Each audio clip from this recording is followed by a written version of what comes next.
We're going to go ahead and call this meeting to order. All right. Everybody, please, I'm going to start this meeting. We're going to go ahead and establish a quorum. We have 3 members that are absent. Richard Bartell, DJ Exrod, and Stan Colley are absent at this time. Could you say that again, please? We have 3 members that are absent at this time. So Directors Colley, Exrod, and Bartels are absent. So we have Director Ward, myself, Matt Glenn, Mr. Schott, and Mr. Gaines are All right, so we're going to go ahead and say the Pledge of Allegiance.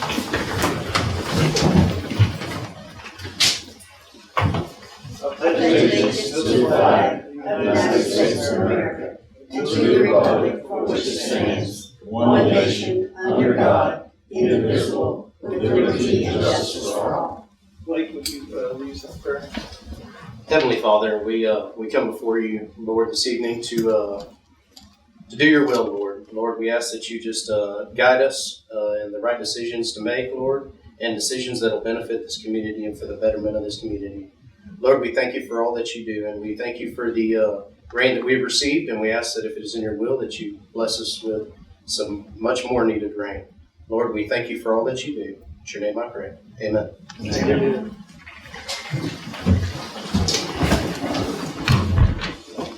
Now we're going to go on to item number 4, which is directors and public comments.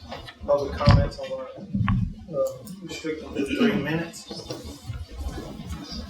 Dee Dee Brown. Oh, wow. First. Okay. Hi, good evening, everyone. My name is Dee Dee Brown. I've known most of you sitting in this room for most of my life. I was born in Kinney County, and I'll probably die in Kinney County. My family goes back here 5 generations and will hopefully be here for many more generations to come. I love this land and this town with all of my heart. My 2 daughters, God willing, will inherit generational ranch land here and will be able to raise their families here as well. What has drawn life here and made our place so special is the water, wildlife, and close-knit people. I am in no way wanting to take away landowner property rights or their water. I'm in no way wanting to attack someone personally either. And it saddens me, frankly, that this issue is dividing us. In the past, I've had discussions with a couple of you in here about our shared interest in preserving this town. I'm scared. I'm scared that if we don't start finding out exactly how much water is being extracted and how much extraction we can sustain, that this land and this place that we all love so much and that I love so much will cease to exist and be unable to support life. A mandatory photo of each well meter reading attached to each annual report would allow almost 100% permitting accuracy while still maintaining the permit holder's private property rights and at no cost to the landowner, which is important. I've been a rancher. I don't want somebody entering my land. I'll take my own picture. According to the district records, over 85,000 acre-foot of water has been permitted to date. And an estimated 9,600 acre-foot was used last year when the springs in the creek went dry. We can't redo last year, but we can prepare for the droughts in our future.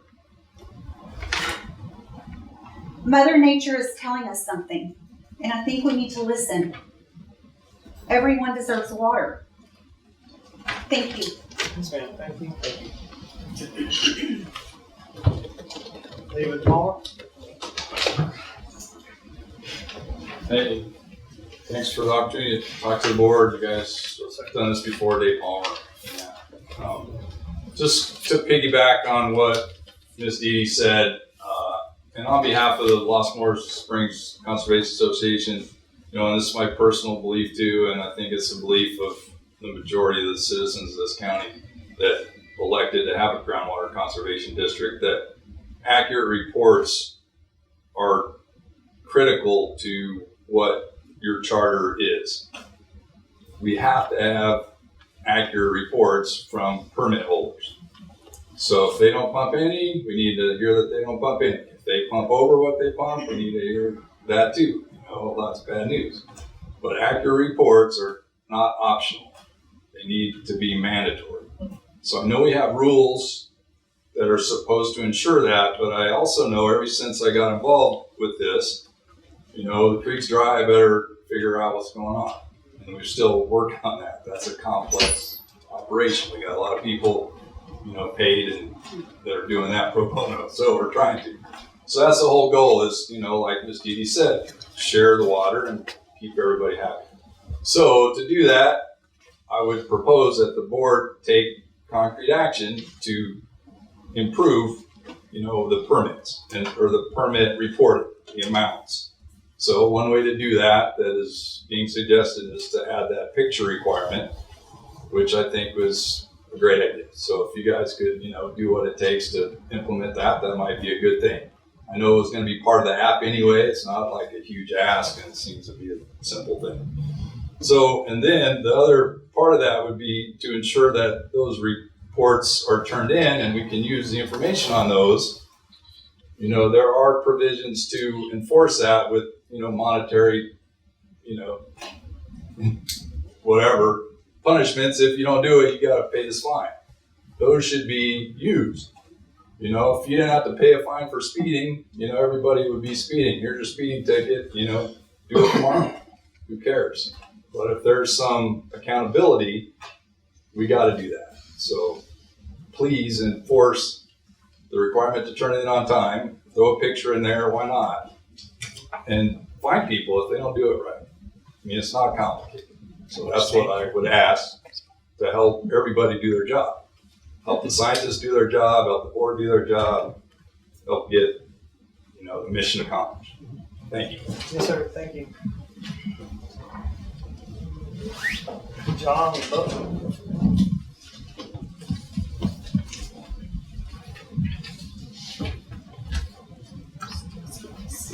My name is John Ludlam. I'm a new resident to Fort Clark Springs, and I sincerely appreciate the opportunity to talk to you today. I've attended the Moras Creek Association meetings and the Water Board meetings. I'd like to compliment this board for its willingness to hear differing points of view with an open-minded approach. It was especially enlightening to me, and I think many others, that a hydrologist and an attorney were present to give facts and potential approaches to complicated issues concerning the function of a board of directors, your obligations and responsibilities. Because of your approach, and as a former member of 4 boards of directors, not water related, I've tried to look at what's ahead from your perspective if I were in your seat. I was well schooled in acts of commission and omission by various board attorneys that I served under. I was also taught to get to issues and find the lowest common denominator. Here are the facts that seemed relevant to me. We all need 3 things to exist. We need air, water, and food. They're all tied together. This is a serious board. No offense, but this is not the Christmas decoration committee. Our future will be determined by the effective water conservation that's practiced going forward and the fair distribution of water, for all, and how it's monitored.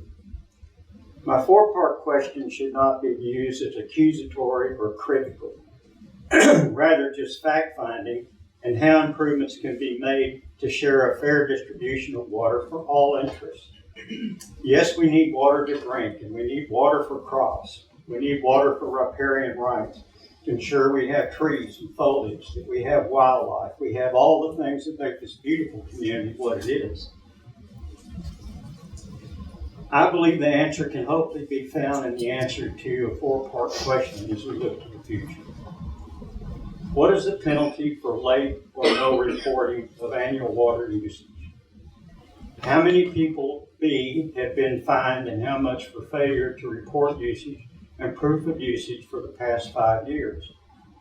Who is charged, C, with the responsibility of enforcing failure to timely report usage or failure to report usage? And if failure to report, D, timely or there has been no report of usage, why haven't fines been levied and publicized?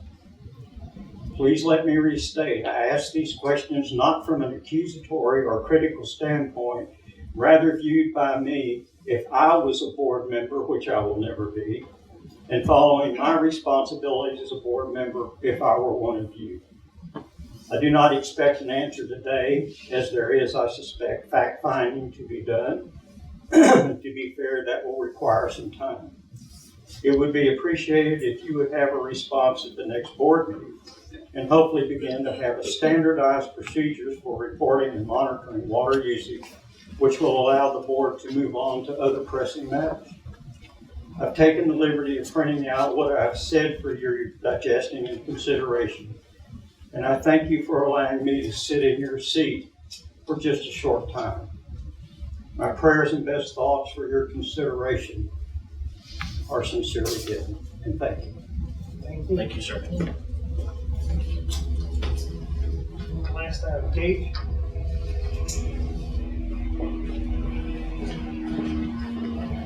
Hello, everyone. Thank you for the opportunity to speak.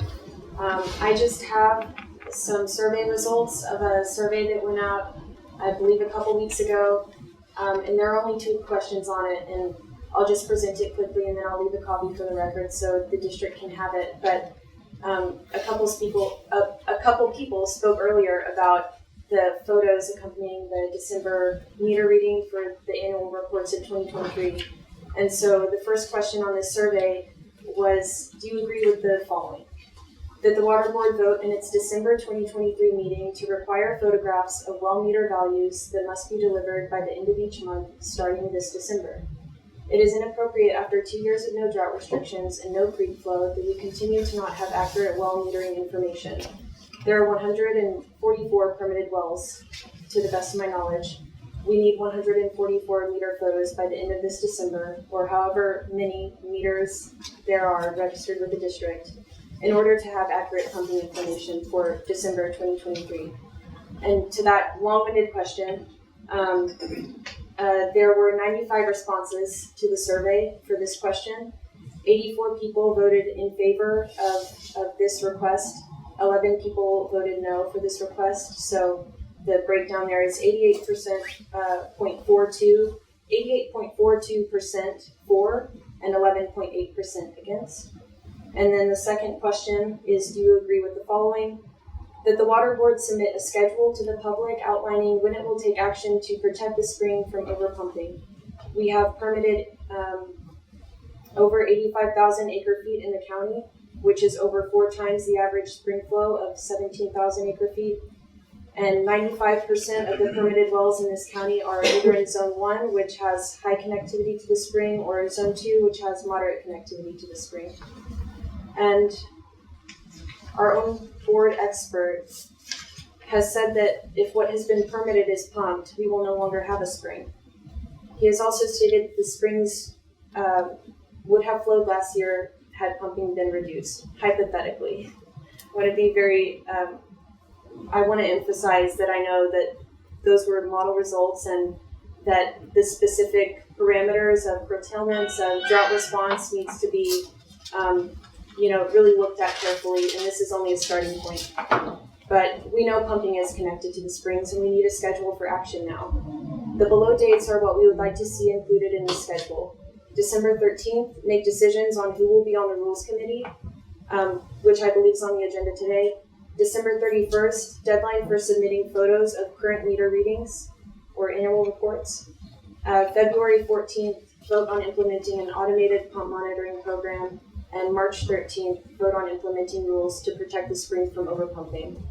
And this was a survey that was taken and voted on, but once again, the board has been great, as someone mentioned, about hearing our concerns, and I really appreciate the opportunity to have this dialogue with y'all, and I want to continue it, and I hope that this is viewed as just a starting point where if there are things that we need to negotiate on and talk about, we're totally open to doing that. And I think the best way to proceed is with the attitude that we all need water. And I know we all want to work together to ensure that that's true at all times, that we have it.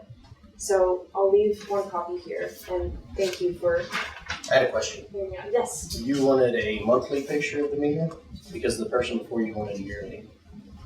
What do you want? I believe to clarify what I heard in the earlier comments was a picture for December of 2023, since that's all landowners will have notice of this year. So they can't retroactively, take pictures of their meter in January, but they can in December. And so for 2023, we would only have a photo for the December reading, but moving forward into 2024, we know that Jim has talked about how much that portal is going to streamline the reports and that a photo can be attached in that portal. So monthly reporting through that portal with a photo is our request. Thank you. Are there any other questions? Thank you. Thank you.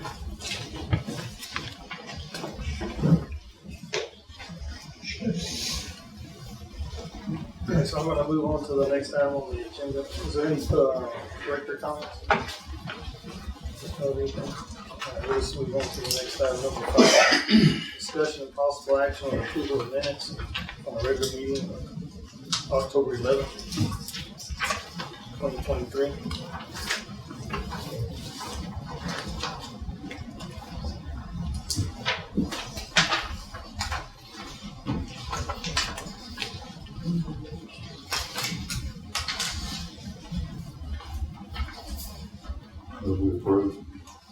I have a motion and a second. Stephen? Who second? I said Sean. Thank you.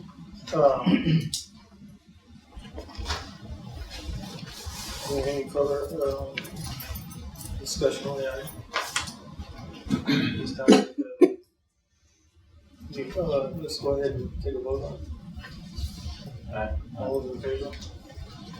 Motion passes. Everybody's in favor. Move to the next item on the agenda, which is going to be the recess for a public hearing. The amendment to district rules to implement statutory changes enacted during the most recent Texas legislature session. Now, I'm going to remind everybody that haven't been here, these are rules that are enacted by the Texas legislature, not this board. So keep that in mind. That this is mandatory by the state. So at this time, that's what we're going to do.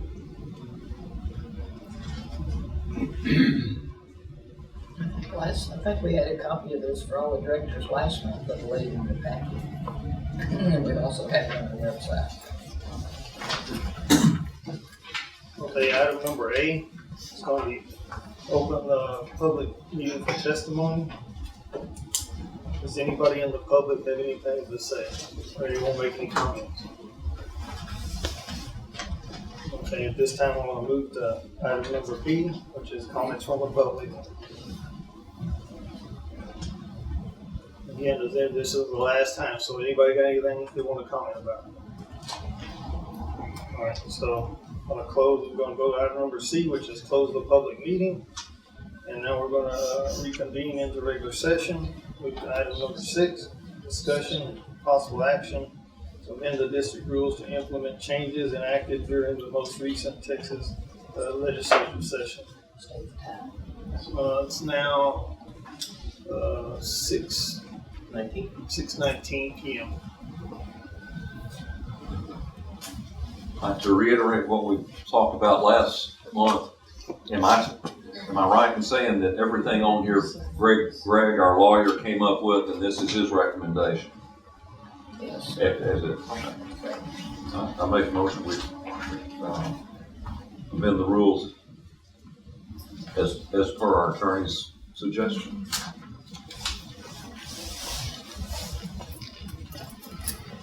We got a motion. Do I have a second? I'll second it. Second by Director Ward. Any further discussion on the item? Want to take a vote? All those in favor? Aye. All those in favor, motion carried. On to the next item on the agenda. It's going to be item number 7, which is a discussion of possible action on financial statements from October 2023.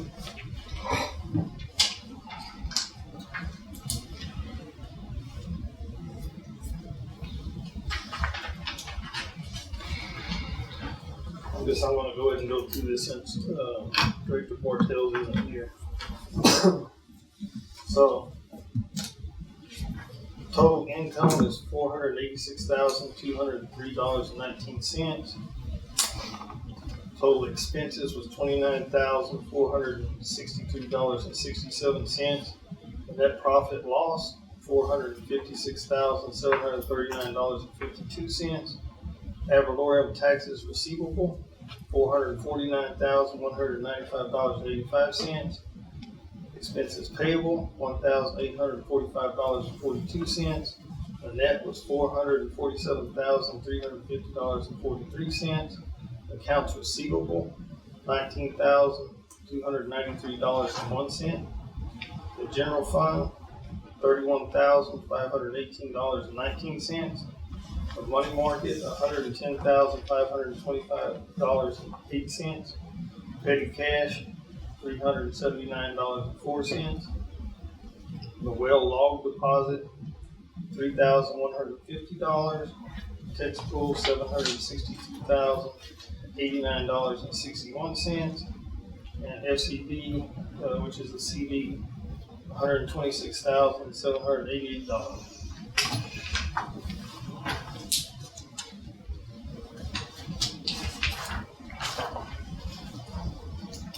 I don't have any questions. I'll entertain a motion at this time. Motion made to approve. Second. Well, there's a motion and a second by Director Shaw. Any further discussion on the item? Go ahead and vote on it. All those in favor? Aye. Motion passes.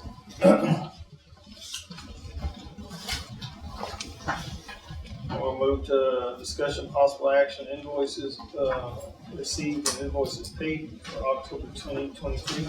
You skipped over.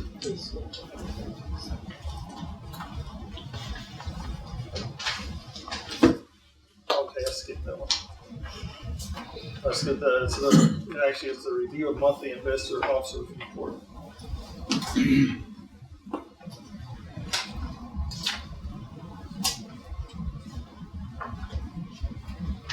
Still trying to get our investment guy to get over here for a meeting, but we haven't heard from him, have we? No, Must be busy. we got to have something for next month. Okay, I told him, the last time I talked to him, I needed something by December, because we wanted to go to the end of the, before the end of the calendar year. Made a lot of promises, we're just waiting for him. I know. Where's he at? You got it. We got along with the traffic. Yeah. So we're just gonna go ahead and skip that just because it's a review item. Vote number 9, to discussion possible action on invoice received, invoices paid for October 2023.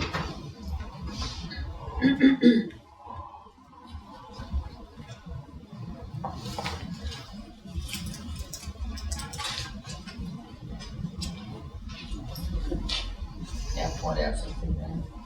Go ahead. Okay. The Texas Municipal League, $6,059. That's a one-time thing. We pay annually on our insurance for the contents and our whole insurance package that we have. And if we pay annually, you get a 10% discount. So that's one less check we have to write each month. So, Is that vehicles and everything? Is that vehicles and everything? yes.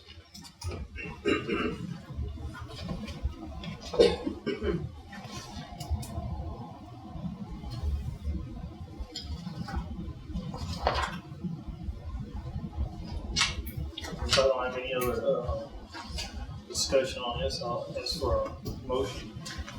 I have a motion on the floor. Second. And a second. Director Gaines. Any further discussion? All those in favor? Aye. Motion carried. Move to the next item on the agenda, which is Dr. Hutchinson. It's going to discuss the proposal to perform hydraulic investigations in Kinney County, support of groundwater model updates in Kinney County Groundwater Conservation District, and a proposal to create a 3D geological model and model flow grid in support of the groundwater model, the updates of the district. Thank you. As you know, we've been working on developing the updated flow model. The geologic framework of that model was based on the geologic framework from the 2010 model. The 2010 model was based on the old mod flow code. The new code provides more flexibility in how you deal with faults. And I'm running into some problems as I calibrate the model. It makes me think that the underlying geology is one of the big problems.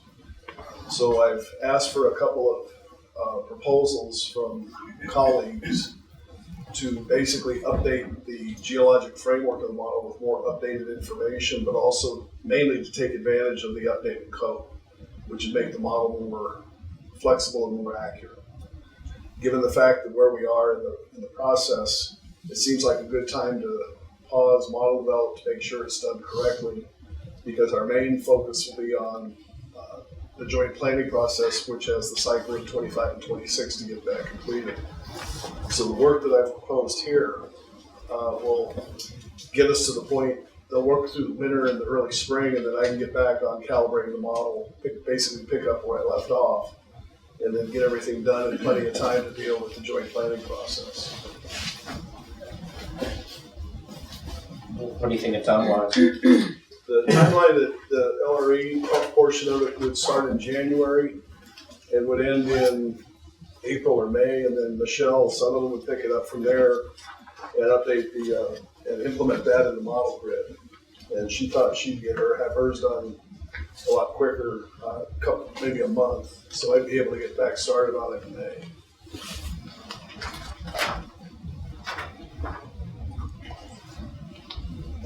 I guess you weren't a part of the 2010 model? Yes, I was. You were. But that was, like I said, that was the code limitation at the time. Okay. And so we did what we did at the geologic work, knowing what the limitations of the model were. And so that was one of the things I knew going into this one, that may need to be updated, but I thought I could work through it. But as I'm getting through it, getting further along, and I'm realizing the geology really needs to be updated.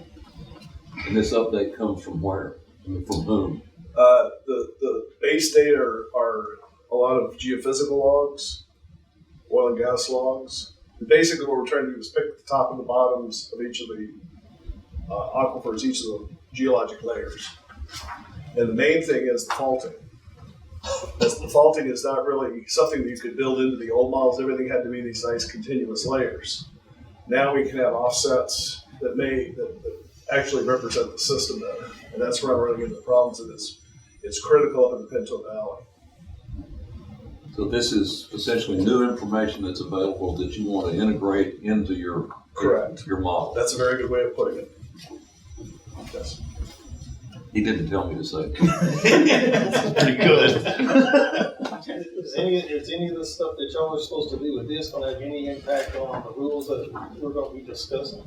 No, because that was the purpose of the analysis I did and presented the end of September. That a lot of that stuff, a lot of the rules recommendations were based on the data analysis, and that's part of another agenda item where I've taken those 4 slides and sort of fleshed them out a little bit more. But no, that was the thing. That was the nice thing about going through the data analysis in the context of what I put together in September. Was that sort of closes the door on what you need to do in terms of the rules update. And this is more for not only for future rules updates, but also for the joint planning process. Thank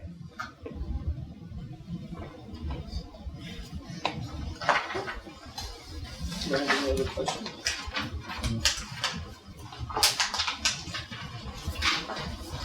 Well, that was short and sweet. Thanks, Dr. Thank you, Doctor. Do you also provide us with the estimated cost of this? Oh yeah, between the two of them, the total it's in each letter, and the total is $60,000. 10 of them have 10 tab. Oh, it's on there? You have 11. Oh. I didn't realize I was going to do that. Yes, yes. Because we don't want you to Is this, well, And that's based on this information here that's been outlined. I apologize, I was looking at the wrong tab. So the cost that's listed here, is that in our budget that we talked? Yes, sir. Yes, sir. We built money in for We that. built Yes, it sir. in? Yeah, I've been working with Janelle on this for at least 3 months.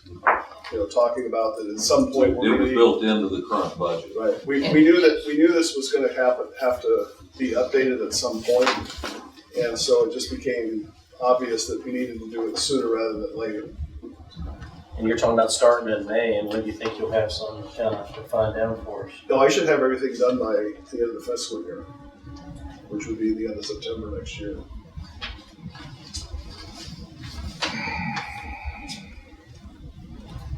And this updated model will be available to just you to, Well, what I've been doing, the model as it stands today is a series of technical memoranda where all the memoranda and all the data have been put up on a Google Drive.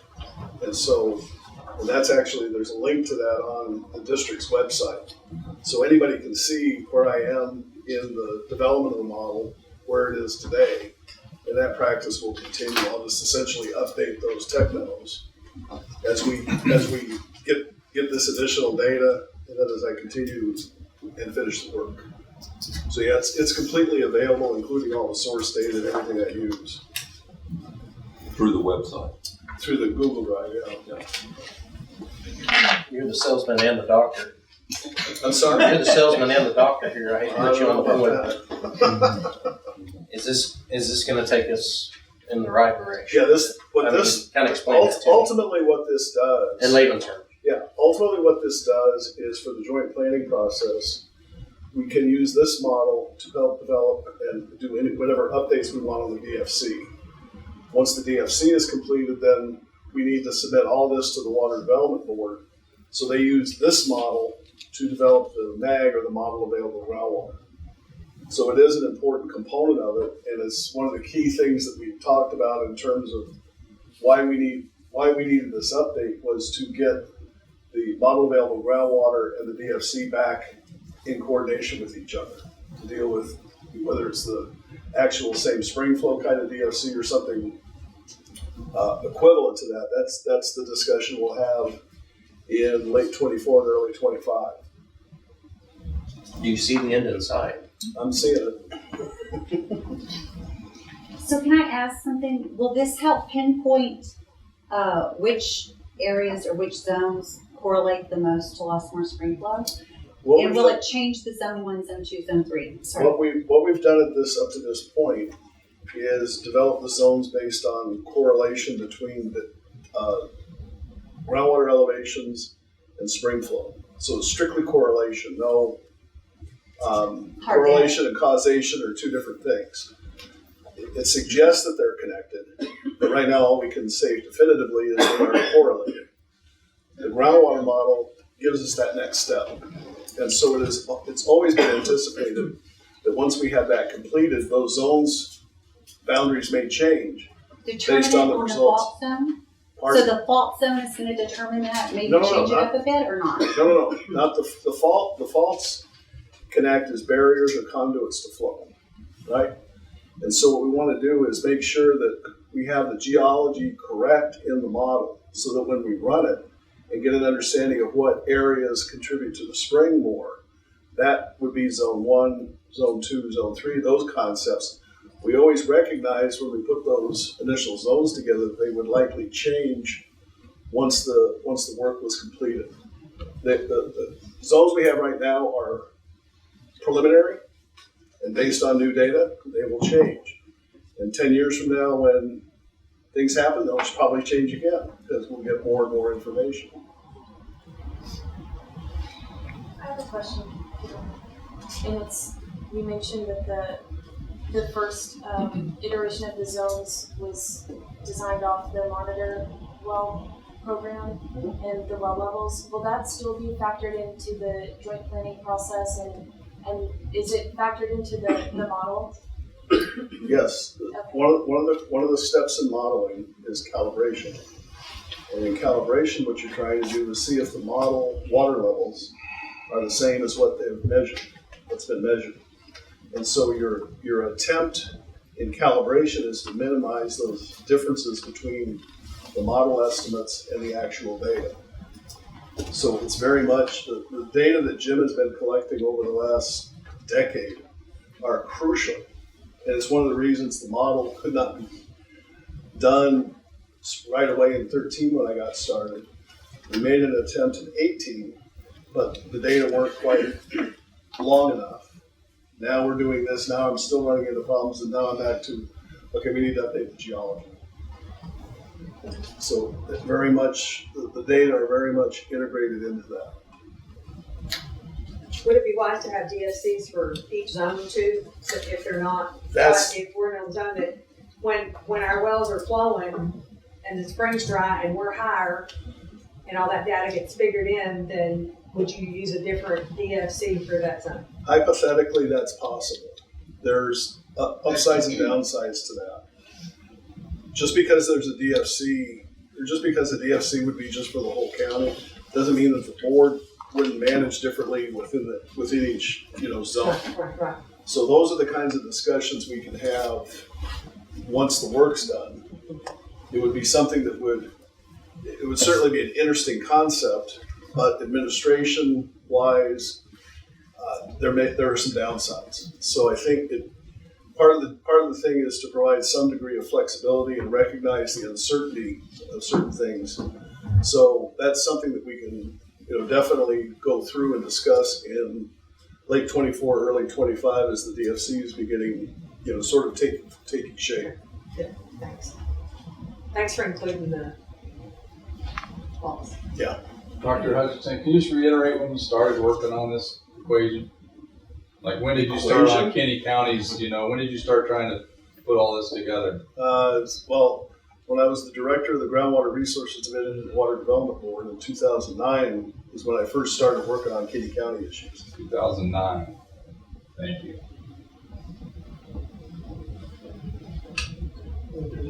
Directors, anything else? Will we have these 3D graphs to look at when we get? Oh yeah, That'd be well, that's pretty stuff. Yeah, that'd be nice. Yeah. Anything else? Any questions? Okay, I want to move to item number. Yeah, number 11, which is going to be the. I make a motion to accept the cost proposal. Okay, you're going to grab number 11. Yeah. And this right here has to be in your motion. This right here has to be in your motion. Okay, so make a motion that we accept the cost proposal, amount not to exceed the $60,000 based on Dr. Bill's presentation. All right, I have a motion on the table. I'll second it. I have a second. Any further discussion on that? All those in favor? Aye. Motion passes. Item number 12, which is discussion possible action report from Jim Burton, district engineer, for the monitor well program and purchasing additional groundwater related equipment. Good evening, thank you for having me. Appreciate being here. And Dr. Bill, I appreciate your slide to lead in development of the model. And normally I would walk through all the graphs. I think you've got those. Tonight I wanted to spend a little bit of time talking about some specialty equipment that we've been looking at. In particular, City of Brackett. We've had some great discussions with the City of Brackett, and I realize that the City of Brackett is not under this board's jurisdiction, does not have a permit holder, but we have been talking with them about monitoring their wells and looking at their water levels and changing water levels. We've had great discussions with them. It's one thing to go out into a well field, you've got an open casing, you can drop equipment in, it's very easy.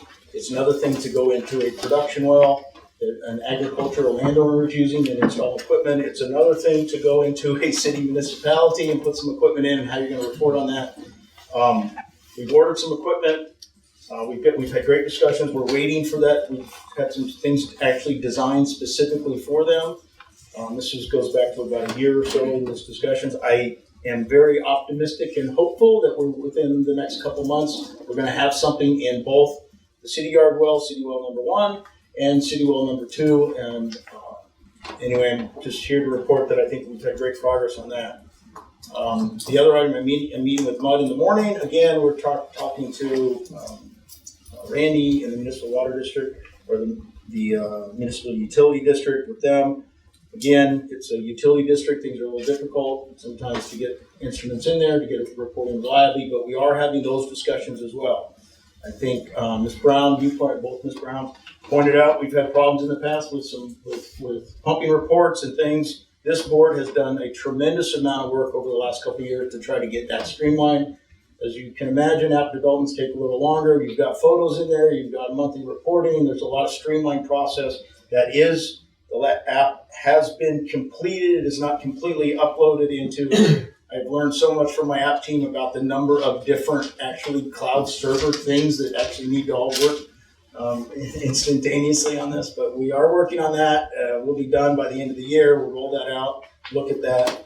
But the monthly reporting, the photos, we're already going out taking photos of meters and things like that. So I think some of that you will be happy with. Production wells. So there are some agricultural production wells that we are instrumenting, but not instrumenting the meters. At this point for us. What I'm looking at is the drawdown and the recovery. And so when a pumper pumps something and it comes down, you can see that on some of the graphs that we have. But if the landowner, they pump something and it comes back up immediately, there's immediate recharge back in the aquifer, and the aquifer is healthy. If you pump it and the long recovery period comes over for a long period of time, then there's not a lot of water coming back into the well. And anybody that has ever ranged and pumped water, you know that. One day you're pumping and you're 500 gallons a minute, the next day you pump and you're sucking it dry or whatever. I mean, there's just basic things. What we're looking at is instrumenting some agricultural pumping wells that will give us that. Those are aquifer parameters that can go into Bill's model. The one thing Dr. Hutchinson did not mention, some of the additional model layer. Can I talk about your vertical hydraulic connectivity between the Edwards and the Austin Chalk? There's some uncertainty in that. I think Bill there's a lot in the model already, but there is some uncertainty about if you pump out the Edwards, is it pulling from the Austin Chalk? Sometimes it does, sometimes it doesn't. I think a lot of that depends on rainfall. How much water's in the ground, and if you've got that vertical hydraulic conductivity, et cetera. Some of that, with what the board just approved, and some of the LRE and Michelle's work, we'll get that into the model, and there'll be a lot more certainty in that, particularly with some of the faulting. What we're looking at doing is continuing. I was here in 2013, and the district had 0 instruments out there. There was a few that were in the office, but there wasn't anything being collected. And before you can develop, Dr. Hutchinson came out of the Texas Water Development Board. Before you can start looking at anything, you need to collect data. And so the benefit of data is we can't just spend $1 million today and go out and collect all the data. It doesn't do us any good. What you want data spatially distributed across the county, representing appropriate aquifers at appropriate elevations. And then you allow that to collect data over time. And it is the timeline that really provides the value for what we have and where we are here, and from an instrument standpoint and the stuff that we're looking at instrumenting, things are getting better, but it is the length of time and the number of instruments that are out there and collecting information. We collect water level temperature, there's others, but water level and temperature at least once an hour from every location, and it's reported back to us. A lot of them, 28 or 30 of them are reported back to us daily. I can change that frequency to whatever I need, but this is plenty of information from where we are right now. And so what's before the board on this agenda item is we put some costs together to continue buying this specialty equipment. This isn't the normal stuff that we've seen, but these are some specific things that we've been working on for a while, and I've been very hesitant to talk about it until I felt a little more confident. But we're in a position now. I've met with manufacturers. We've had specialty things designed that we think are going to work with us. And with the board approvals tonight, I think we're going to be in a position to begin to purchase that equipment, and we'll work to get it installed as soon as possible. There's one other item, I don't know how much time I'm over here. There's one other item, is the spring. Natural spring pool basin itself. And that water level goes up and down a lot. And for a lot of months, or, for the last couple of years, there's no flow, it's dry, this is zero, which is a problem. I mean, we want there to be water. But if you go to the spring itself, there is water in the pool. Now, it may not be 5 feet in order to flow out to get into Lost Moors Creek and keep going down, but there is water in that pool. And in order for the water to flow into the creek, you need about 8 feet ahead in the spring itself so the water goes down. What we want to do is monitor that up and down, because that shows the condition of the ground, that there was some concern. Like right now, I think the Dooley well, water level 7-8 feet below the ground surface. I can go down south of the fort. I've got a well that maybe water's 5 feet below ground and maybe up a little bit now. But we want to monitor that as well as whatever else. So you see that if the spring goes down, you're seeing that fluctuation up and down, because that's the head pressure in the Edwards. What I feel right now. Who knows? 20 years from now, we may be standing here talking about something else, but that is what the science tells us today. We've got equipment right there. It's very easy. We can get it. We can install it. And I know that we've met with Fort Clark Springs in the past. I think that there is some willingness on their part to be able to put it in there, but that's also a specialty item that we're looking at very specifically to address the concerns not only of you all, but the concerns of the board also. So. I want to take a minute. Mr. Guzman is here. He's a director with Fort Clark. Jason here? How you doing? He's over here. Good, sir. So I have 2 directors here. Did Mr. The former GM, did he mention anything to y'all about a conductor or anything being put in the spring? Zero. Nothing.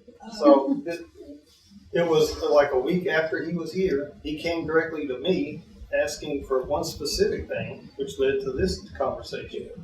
The first thing that he asked was if it was possible to drill a well to run water into the pool whenever there was times of drought when there wasn't any water. So we had a little discussion about that, which basically there's nothing that we can say yay or nay to. That's y'all's property. The other item was this condenser that we're asking to be put into the spring for just what Jim wants to do, which is basically to monitor the ups and downs, even the pressure. Does it do pressure? Yeah, it'll give us the pressure and the depth. Essentially, I met with the general manager that was here a few weeks ago, and we talked about this. But transducer we can talk about here, it will tell you the height of the water in the base of the structure. Now there's 2 pipe cradles. They used to pump in the 50s. They pumped water from a well back on the other side of 693, I think, into the pool. And so in the middle of the structure, we would attach a 2-inch PVC pipe. There'd be equipment inside of that, and it would measure the water level going up and down. So that would probably be something that you're going to put as an agenda item. Okay. Will you be the spokesperson for that? Yeah. Okay. That way, unless he shows up and explains it to him. I'm not speaking for the board, but it seems like a good idea to me. And you need to ask the membership how they feel about artificially filling the pool instead. That's what it is. He's I'm not measuring saying that. I'm talking about putting an instrument in there. Measuring. But would this tell us anything about spring flow, the health of the spring flow? Absolutely. CFS? Absolutely, and it would correlate to pumping. Absolutely. That's the purpose of that. I'm sorry, I was just hearing depth of standing water. I wasn't hearing flow.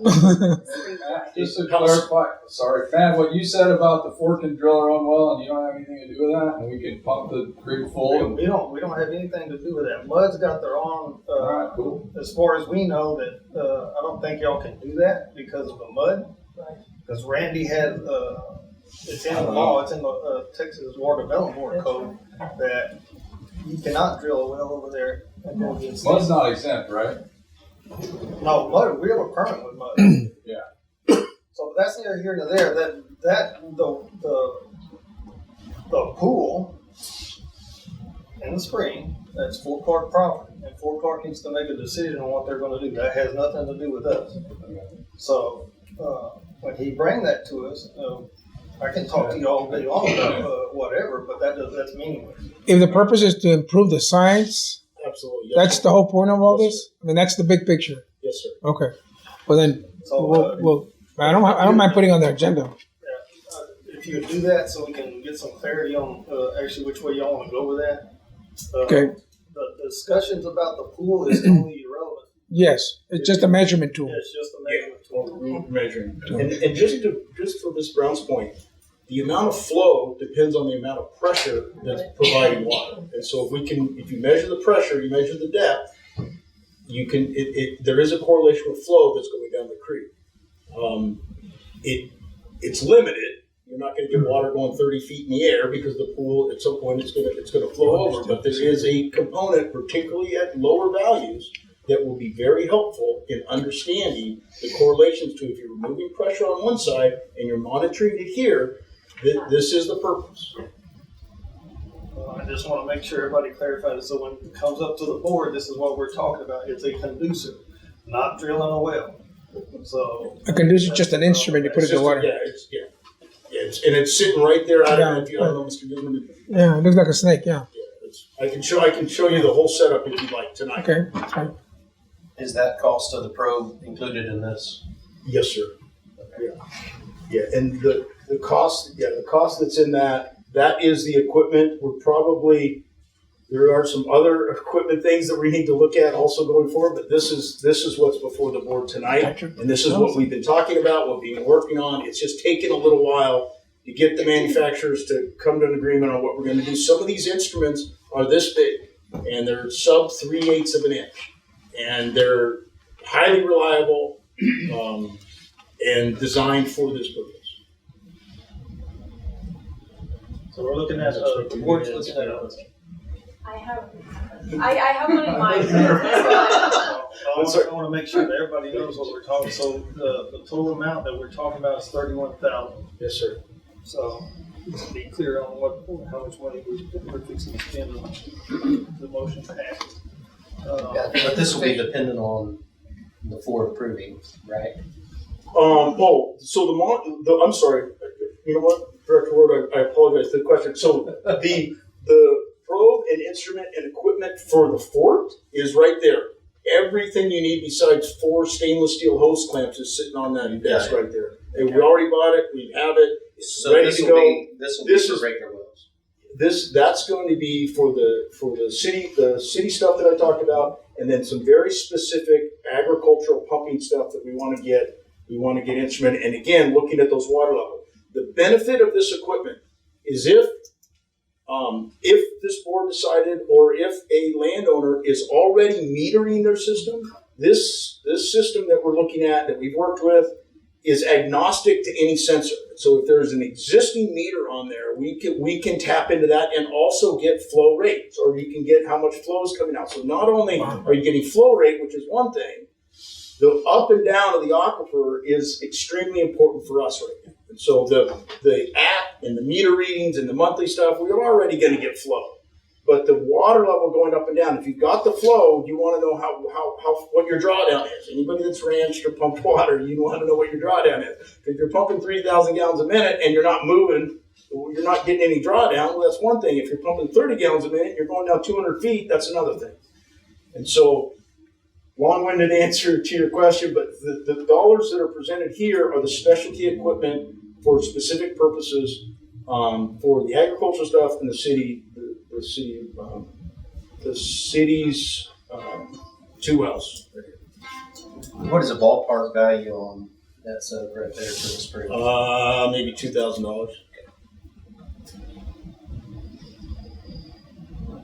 Question for Dr. Bill. This additional data that the equipment would provide, and then this can be incorporated and further refine your model. Exactly. Correct? The model, once it's done, it's not really ever done.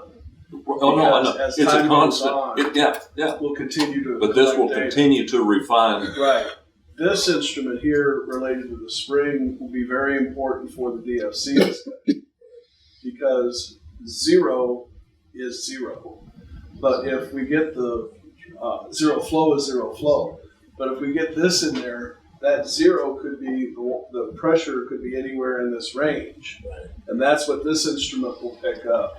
And so we're in a much better position to correlate pumping during drought periods with this pressure in the spring pool itself, because those water levels, like we see in the Dooley well, water levels still fluctuate, but the gauge for the spring says zero.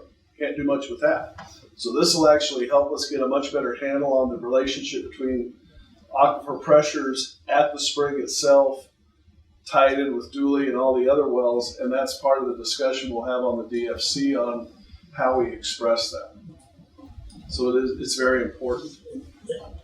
And just adding on that, if 0 is 0, and I've got somebody that's pumping, and it's 0, and there's flow 0, it may not, you don't know what it is. But if they're pumping and there's no change in the pressure of the spring, natural spring pool itself, then that gives you a different piece of information. If there is, goes up and down, well, then that gives you another set of information. And so it is thinking about it, it is designing it, implementing it, and then executing it is figuring out what we need, designing it, and then getting it deployed in the field, and then collecting that data for a period of time. You look at it, and then again come back to you all and present it so you can make some decisions.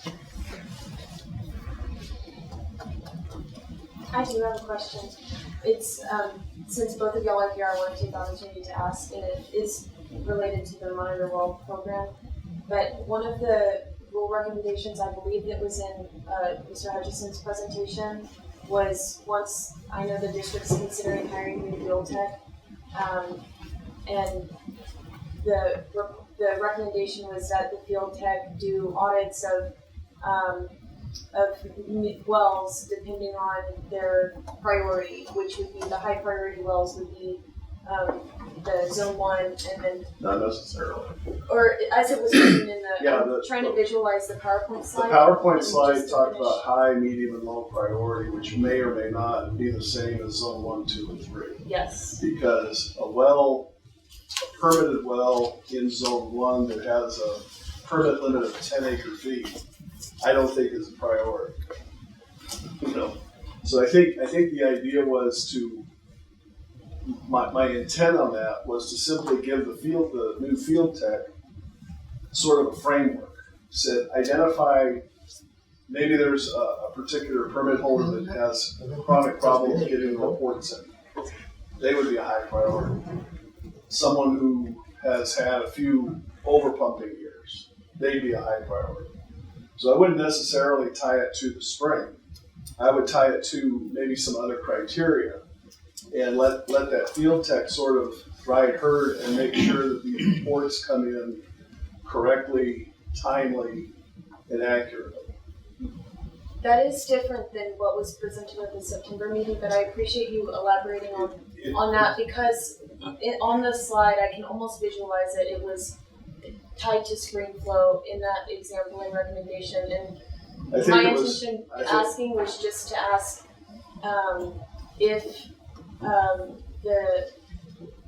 envisioning that process, that the audit would be checking that well's standing level or its metered usage. No, it's the metered usage. Okay, was the critical thing. That's why I used the language I did in the slide of high priority, medium priority, and low priority, and not zone 1, zone 2, zone 3.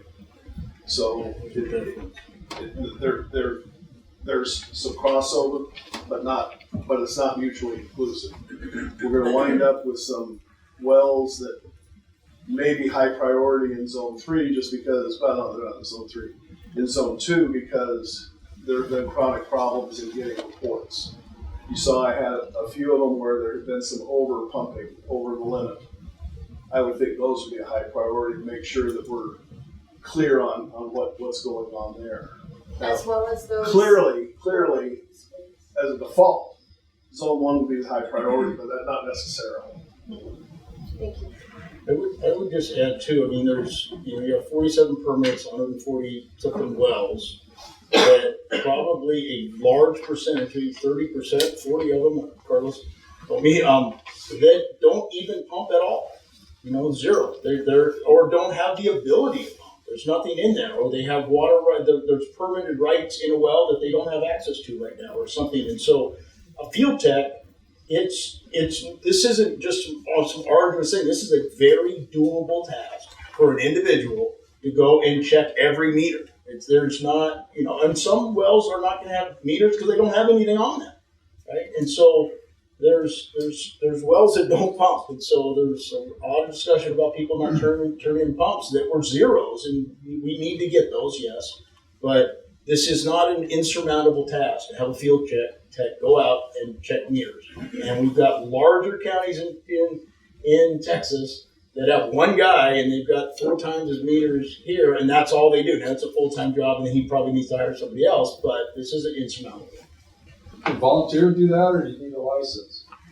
Do you have to be field tech certified, or can somebody volunteer to go read a meter? I'm gonna reel this. I'll go read a meter. Yeah. So let's just, I'm just wondering, I don't know if you have any license. Get off track. I'm gonna bring this back in. We already have a motion on the table, but we're getting off track, so I don't want to get off track. Yes, sir. This money will come from the money that we allotted, and the 16,000 will Thanks, also. Jim. Okay, 60,000. Professional fees, which is Dr. Bill's stuff. So that's So already. this will come out of a line item for equipment, new line item we added for equipment. So forth. So the 60,000 will come out of professional fees, and then this will come out of the new allotment. Yes. How much did we put in there? 4. So, okay, just wanted to make sure on that. Okay, so again, I've got a motion on the table to accept. Is the motion made just like it says to make it here? He made it, just like it was proposed. Man. So, the 60,000. Yeah, I did the 60, which we've already done. Okay, I'm sorry. I missed that, but okay. I'm getting confused. Thank you, but we don't need that one. All right, so let's But come I'd be glad to make this one, just make it easy for you. Let's make a, Okay. make a motion for item 12. I make a motion, item 12, that we add the 31,000, equipment first. All right, do I have a second? This is what. I have a second. Very good shot. Any more, discussion? All those in favor? Aye. Motion carries. We'll move to item number 13. Review the Texas Water Groundwater Drought Index. The monitoring wells, USGS, stream flows, city of Brackettville, water data, flood well data, and monitoring well data.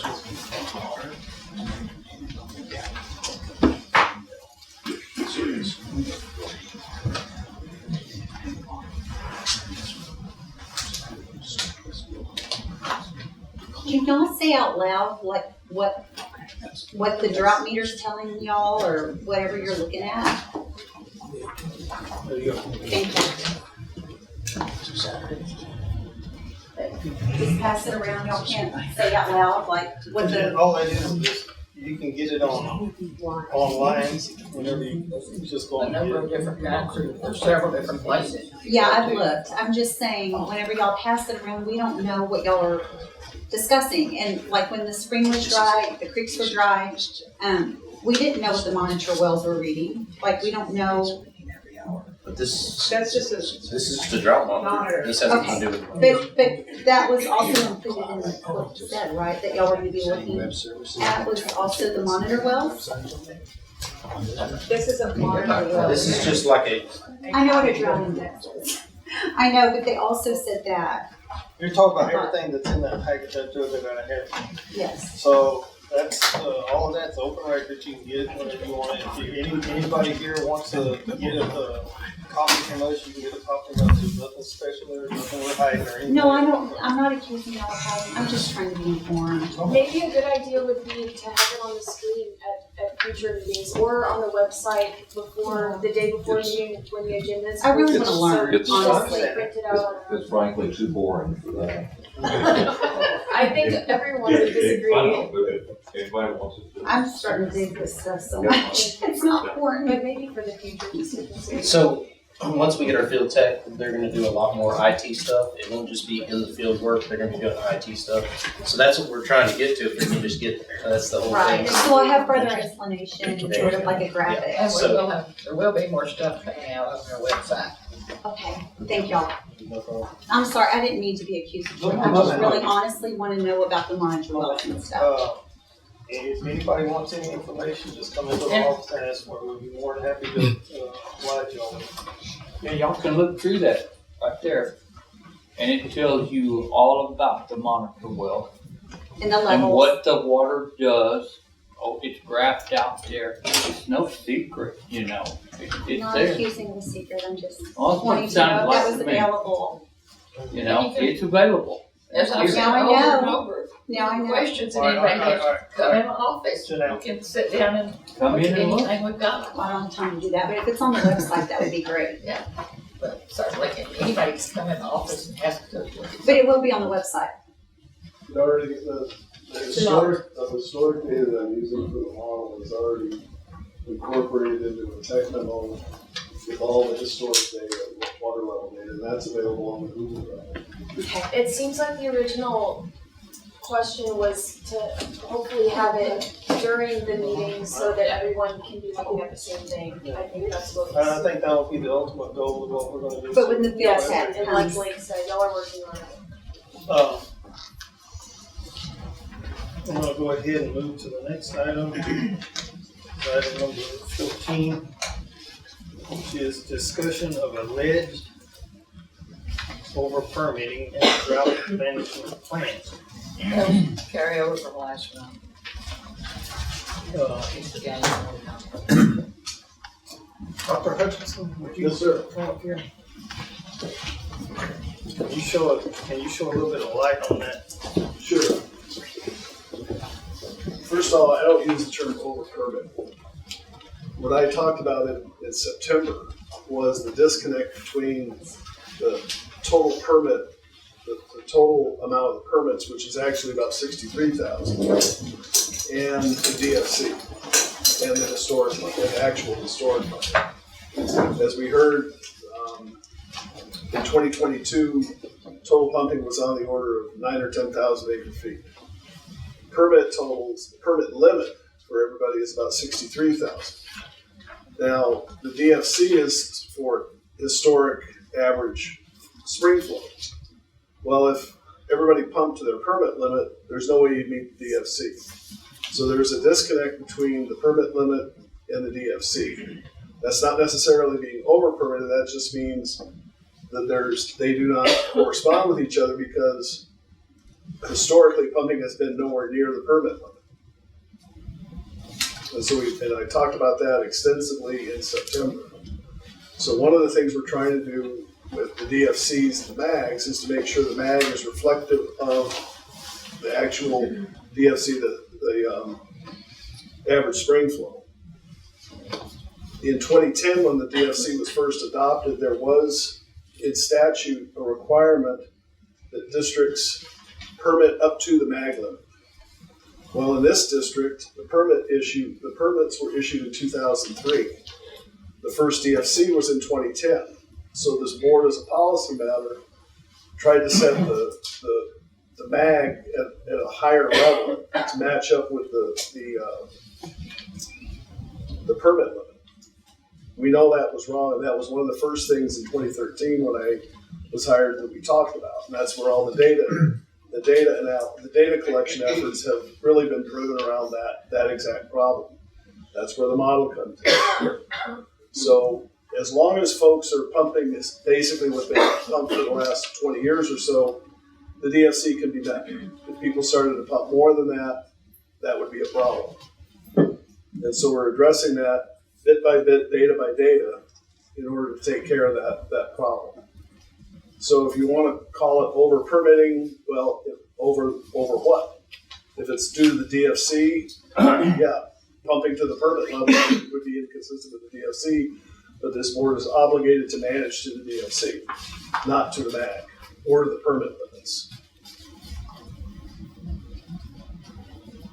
So it's a bit circular, I realize, but it's basically, we're in the process of collecting the data to make sure that we have everything coordinated correctly, and so that if the true policy of the board is related to maintaining average spring flow, that's where we're headed. So how do we get there? Through the new rules? You said something about we need to address the rule changes every 5 years, so that the next one is 2024-5? That's the joint plan, 2025. In the meantime, remember my slide presentation in September, I had 4 slides at the end with rules recommendations. One of the things in the statute is that, to the extent possible, districts are to take into account the MAG, the model available groundwater, in permitting decisions. Okay? So my suggestion, my recommendation in that one slide was, you need to have some acknowledgement in your rules that the MAG is not an appropriate factor for permitting. If someone waltzed in here and wanted 20 or 30,000 acre feet for export, they would point to the MAG and say, look, your pumping lately has been less than 10,000, and your MAG is like 70,000. We should get 20 of them. Well, if you put in your rules that you acknowledge the fact that the MAG is not an appropriate number, you essentially are saying, invoking that to the extent possible language, and saying, nope, that's not in there. And I put a letter together to Janelle that basically outlines those 4 slides and fleshes them out a little bit. So at a point in time, would there be a cap on permitting? That's up to y'all. I mean, basically, when you think about it, in 2003, there were 47 existing and historic use permits issued. There really haven't been but a couple since then. So, except for the forays into the folks that wanted to export water, there really hasn't been a big demand for permits every year. I work for a lot of districts where every year they get half a dozen or a dozen permit requests. You don't have that here.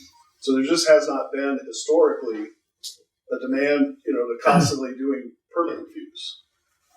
It's a fairly rare occurrence here. But one big one comes in for an export project, and there's going to be some action. And so I think to protect yourselves, because your statutory obligation is to manage to the DFC. The big exposure on that is this MAG number. And I think in the rules, if you have something in there that says the MAG is not an issue or should not be a factor in permitting decisions, that's about as best you can do for right now. So right now, until when? Well, at least until we get the next DFC round and the new MAG is approved in 2025, 26, 27. And it takes that long, why? Well, like I said, we're on this 5-year cycle. And technically, you can go in and get a modification to it, but we don't have the information ready yet. That's what all the work that we just talked about was about. And unless there's I think as a Band-Aid, if you say in your rules, the MAG is not a consideration, that takes all that off the table as far as any new permits coming in. Over time, we can address how you're going to deal with the fact that a lot of these big permits are still out there, but a lot of them don't even pump, like we had seen in the presentation. So unless they all start wanting to pump right away or start pumping right away, frankly, it's not a problem. It's only a problem if they start gearing up and started pumping at those kind of levels. Dr. Bill? I just want to remind the board and the public, there's 3 levels of protection for permits. There's existing, historic, and new users. Any new permits called new users, and they have less protection, they would be cut back first. Correct. So any new permits that were given out there would be the first ones to be cut back. Correct. So people need to understand. That's a very good point. Thank you. Thanks, Beth Ann. Sure.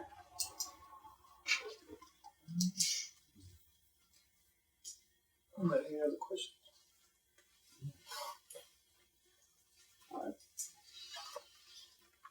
is, tomato, we're over permitted. You can argue about definitions or something. We're over permitted. Would you agree to that? Based on our DFC. Based on the DFC, if your definition means that based on the DFC, if everyone pumped their permitted amount, you couldn't meet your DFC, you're correct. Right. So in that case, or in a drought situation, is that where the new rules come into play with the drought management plan? That's a different issue. What I'm talking about, the focus of this is more related to a new permit coming in, arguing that the MAG is a statutory factor for a permit. So we got that aside. Now the drought management is a different issue. So, and I've got some discussion on that in my letter too. Okay. And currently we do not have a drought management plan, or we do? My understanding is you don't. We do not. We do not. Yeah. Okay. So there's no revising to it. We don't have. All right. So, but isn't that what Greg said? That was one thing, part of this new rule saying we need a drought management plan. Yes. No. From a legal standpoint, No. We're not derelict if we don't have a drought management plan. No. Seriously? That's my understanding. That'd be a Greg question, but to my understanding, the answer is no. That's strictly a board policy decision on how you manage things. Because again, statutorily, all you're obligated to do is manage to the DFC. And the data that we have suggests or demonstrates that you are consistent with the DFC even in these drought periods. Now, if the pumping continues to go up, we would have to look at the data and say, is that still true or not? So there's nothing compulsory about adopting a strict management or a strict drought curtailment policy. You could still do that if you wanted to, but I don't think there's anything requiring you to do that. There's nothing in the management plan that says you would do that. It could even be something that as simple as it's voluntary. You do a public education program, something like that. That there's and I had all those in the slide presentation. So it's strictly a policy thing related to how do you want to deal with that in the context of the DFC. Okay. Thank you. And over time, with the new information you'll get, you will be able to pinpoint more causation of certain wells as I'm sorry? the causation of what causes the spring to go dry, particular to wells. Right. Causation and correlation are not the same Not thing. necessarily. So even though you say we're over permitted, if we have a permit and that permit doesn't affect, no matter how big it is, if it doesn't affect the DFC, is it over permitted? So, Well, I'm just looking at it from a straight numbers standpoint. I understand. The highest pumping was 22, was almost 10,000 acre feet, and the permit limit is 63. And, I don't think it's too big of a stretch to say that if pumping had been in the 50s or 60s, low 60s, that would have been a real problem. But your point is correct that if folks that had a big permit were in zones 2 or 3, that's a whole different issue than if they were in zone 1. That's a fairly safe conclusion to draw. So we can say qualitatively that there's a disconnect there, but the details of the quantification, this is why it takes a little time and a little effort and a fair amount of money to get to this. It's not something that you can just do overnight. I have a question. And is it also true that the DFC is updated on a periodic basis, and that's determined by the board, approved by other entities, but determined by the board, and other districts have somewhere a certain amount of drawdown in a specific well, or it could be spring flow measured in a certain way. We know now you explained it's indexed, that measure, but if It can be a straight average if that's what the district chose. It's around the state. DFCs are expressed in all kinds of ways. It can be an average drawdown for an entire county. It can be average drawdown in a particular aquifer for an entire district of more than one county. One area does it based on 70. The DFC is 75% of available drawdown remaining in 2080. And then there's others that do it based on volumes, 50% volume remaining in 50 years. This one has a spring flow. Martin Springs has a combination of spring flow and water levels.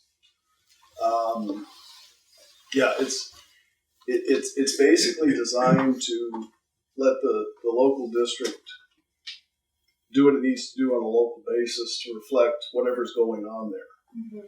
So, to your point, simply averaging something isn't always the best way to do it. Sometimes it's better to use a data point. Kind of like Tularosa, there's a floor, something like that. Or City of Brackett well, since it's highly, just as an example, connected to spring flow. You could do the city well, you could do the Dooley well. There's a lot of options. If the district does establish a personal goal that they want to have visible, real, discernible spring flow in the spring at all times, then they could create a DFC to protect that condition and then manage accordingly. Oh, absolutely. You could set a spring flow of a minimum spring flow number of 1 CFS. You could do it based on the instruments that Jim's going to put in the spring pool. You could do it based on an indicator, a threshold in the Dooley well, and it's just a matter of picking what level you want to do to achieve whatever policy goal you're trying to meet. I'd just make a quick comment. I think we all realize this, but the city of Brackett would not be a good well simply because Brackett is not under the authority of the Groundwater District. They don't have a permit with the district, and so it's something it'd be an interesting dynamic if all of a sudden you're managing to something you don't have, that's not a permit holder, you don't have control over. Yeah, you only need to measure the level, and I'll mention they were cooperating. One district I know, they had one index well, and the problem with that one index well is that and it's an agricultural area, if producers near that well are pumping, that affects the water level more than if the producers are fallowing that year and all the pumping is miles away. So there's advantages and disadvantages to using specific wells. One of the disadvantages is, depending on what's going on right around that area, it can have a larger influence than if it's more of a general thing. That's why hydrologically, the spring is the natural integrator of the whole system. And so it has some built-in advantages that wells do not. Using real data has some advantages that averages do not. So these are all the things that we'll talk about, once we get more in-depth in that discussion, probably in a year and a half.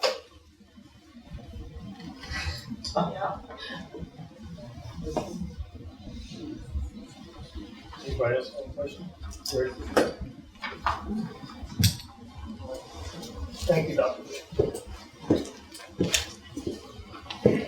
So, next item on the agenda is actually going to be an executive session item. So I'm going to move it to the last item on the agenda. So we're going to go to item number 16, which is the election of new officers for the 2023-24 Kinney County Groundwater Conservation District.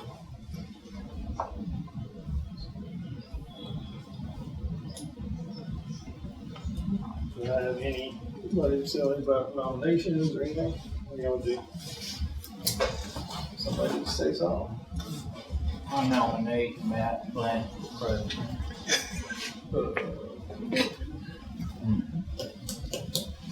So, I'm gonna say,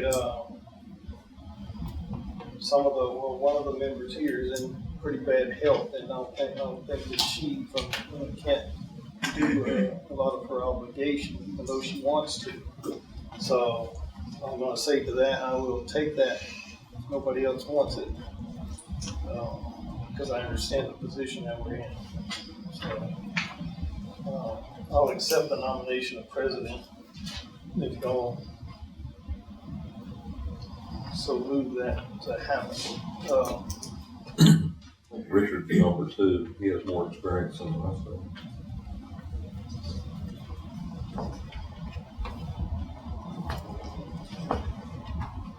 Are you making a nomination? Yes.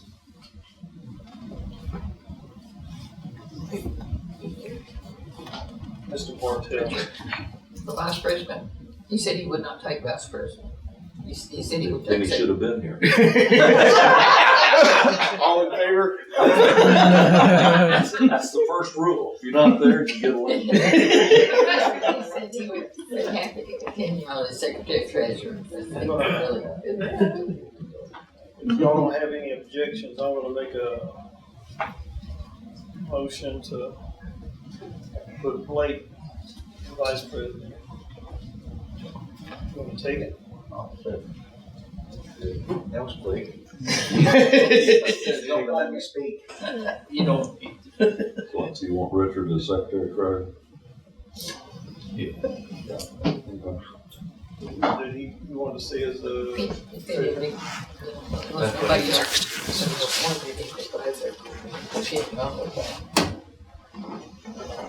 Is that all the positions? unless you want an estimate? We need, No, some, no. we need somebody to clean the restroom. And I make most of it, except Okay, the motion, Matt, Blake, and Richard for the chair, vice chair, and secretary treasurer. all right, I have a motion on the table. I have a second. I have a second. Any further discussion? I have a question. Is this, so after this vote, will y'all be moving on to item 16?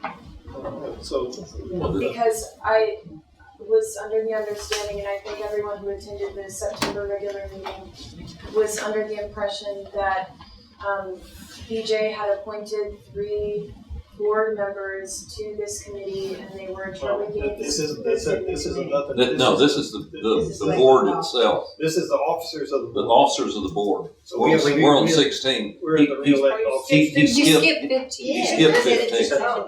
Oh, I missed that. Yeah, he skipped 15. 15, on item 15, we're gonna go into executive session to discuss some matters with our attorney and proposed litigation.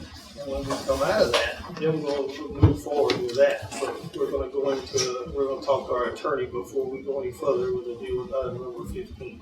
So that's why I'm gonna push everything forward, and this is going to the last item on the agenda. We need to vote on the officer. So, I have a motion on the floor. Myself as president, Blake Ward as vice president, Richard Bartell as the treasurer. And I had a second. Any further discussion on the item? All those in favor? Motion carried. Now we're gonna move to item number 17, which is the general manager's daily report. We don't have much this time, but since the last board meeting, we've had 3 applications come in for new wells. One down close to Spofford, one out on the Two Rose Road, and one out on Highway 90. That's number 3. I did attend the GMA 10 meeting last month, and Reach and Jay both were held last October, during the month of October. I attended those meetings. It was kind of the same thing as Dr. Bill spoke about, the 5-year cycle or so forth. Both entities have entered into contracts for consultants to do the work on this new 5-year cycle that we're now entering. So that was about it, and I will have something, there will be something on the agenda next month to essentially prove that each district within the GMAs and each district within the Region J, Groundwater District, they have to approve and sign off on those. So I'll have that on the agenda for next month. And that's kind of all I have to report at this time.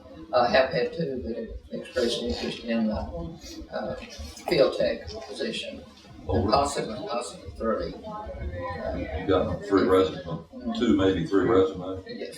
Well, I haven't got the resumes in yet, but they've expressed interest and asked for an employment application or said they would be providing a resume. What is our closing date on that? Did we set a closing date on that? No. We didn't say that. Could you follow up and get resumes so we can put it on the agenda for, executive session in December? Yeah. You want me to set a date for you? Too late. I think that's too soon. I think we need to give a little bit longer. Oh, then. I thought the goal was to hire somebody by the first of the year. Yeah. Okay. So, we're running out of meetings. Okay. Yeah. Yeah, we can have it on for December. That would be December 1st deadline for getting the resume in. That'd be a Friday. Yeah, because our meeting is the 10th, so. Meetings like the 13th. Yeah, so we can then extend it a little longer. Yeah. So you want to do it the 8th? Sure. Okay. Yeah. December the 8th.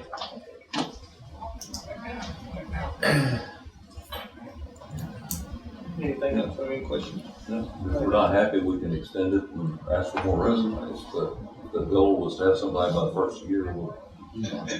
I'm ready to rock and roll with it, and I like starting year January 1st. We know we These start have been getting our on meter top readings of done. it. They've asked. Let's get a resume and make a decision.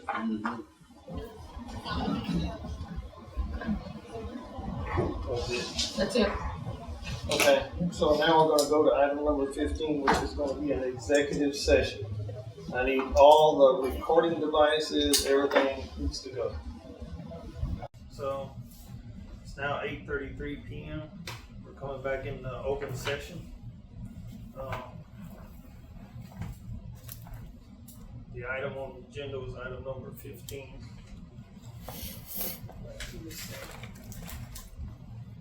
Which is the appointment of a rules committee. So we went into executive session to consult with our attorney over proposed litigation matters. An idea of joining that. So after the consultation with our attorney, we're going to do a determination of there's several things that we're going to do. So we have a deadline of January. Meet on certain rules. They have to be adopted by that time. So at this time, the board is going to basically form a committee formed of 3 board members that's going to basically put together that information for that deadline. After that point in time, there's going to be what they call a stakeholder group or committee that's going to be formed with equal representation. I'm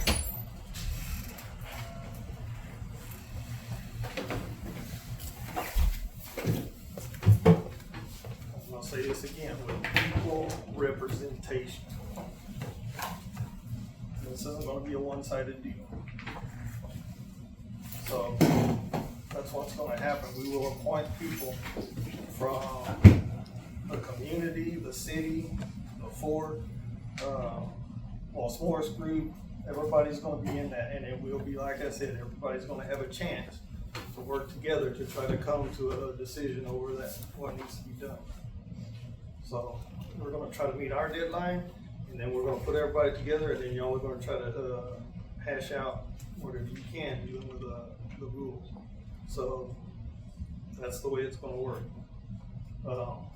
We haven't got much time, and that's what we're pressed on, so we're gonna try to do what we can. That doesn't mean that on a later date and time that we can't make amendments to a rule. So keep that in mind. That's the other deal about this committee. It's gonna be a big committee. It's not gonna be something that's small. So y'all need to keep that in mind.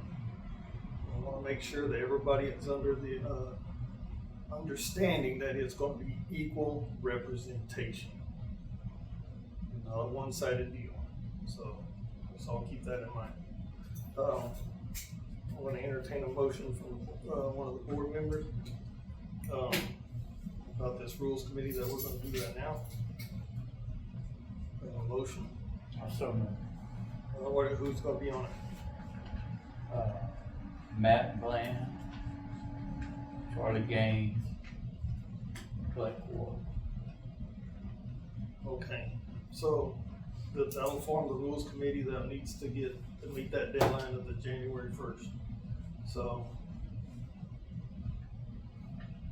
and at that time, after that's done, then we're gonna form that, stakeholder group committee. And I'm gonna also let you know this, when we form that, there's probably gonna be a facilitator that's gonna be appointed to that. Well, it won't be any of us, but there's gonna be somebody that actually is gonna be knowledgeable. They'll be able to run that, and hopefully everybody will come together on agreements of something that y'all can bring back to the board. So that's what's gonna happen. The facilitator probably isn't gonna be anybody from Kinney County, I don't think. So it's gonna be somebody that's neutral, that knows everything that's going on. So we're gonna try to make that happen.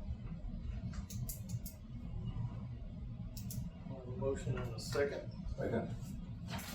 Any further discussion? All those in favor? Aye. So moved. Move to the last item on the agenda, which is adjournment. Is there a motion? Got it. Okay, so like second. Second. Any further discussion? Aye. Vote. All right, all in favor? All right, thank y'all for coming. I'm sorry it was a long meeting. Thanks.